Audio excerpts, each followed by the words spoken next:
अस्सलाम वालेकुम everyone, welcome to my channel. उम्मीद करती हूँ कि आप सब खैरियत से होंगे। आज हमारे टॉपिक का नाम है implicit versus explicit conversion.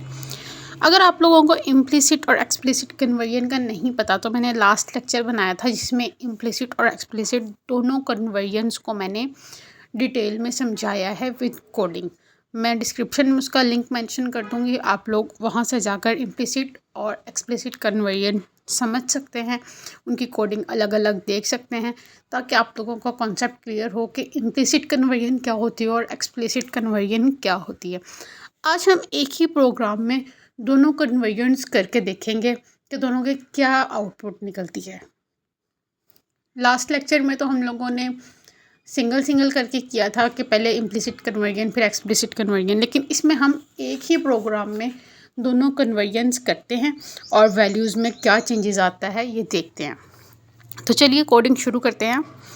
Header file लगाएंगे हम, वही जो हम हमेशा यूज़ करते आ रहे हैं, using name space std। Int main में हम कोड लिखेंगे। अब इसमें हम दो डाटा टाइप्स यूज़ करने वाले हैं, इंटीजर और डबल।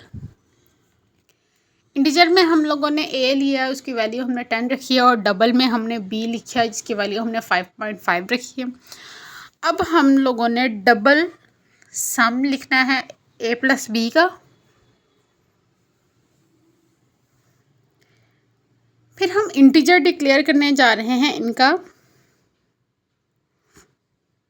इंट सम, और फिर ब्रैकेट में हम इंट लिखेंगे और a प्लस b। ये हमने फंक्शंस परफॉर्म करवाने हैं। सी आउट में हमारे पास वैल्यूज़ प्रिंट होनी चाहिए। इम्प्लिसिट कन्वर्जन की वैल्यू जो है वो सम वाली होगी।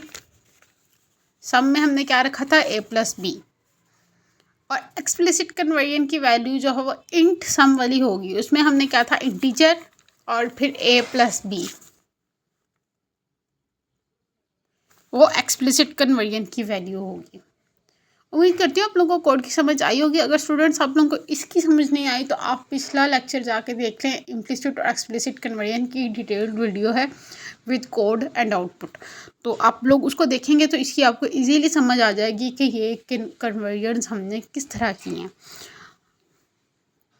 ठीक है, आउटपुट हमारे पास इस तरह दो, इम्प्लिसिट कन्वर्जन और एक्सप्लिसिट जो है वो डिक्लेयर होनी चाहिए। उसके बाद हम रिटर्न 0 कर देंगे। कोड दोबारा देख लें, इंटीजर a की वैल्यू 10 डिक्लेयर की थी, डबल b की वैल्यू 5.5, डबल में सम a प्लस b किया था, और इंट में int sum int into a plus b।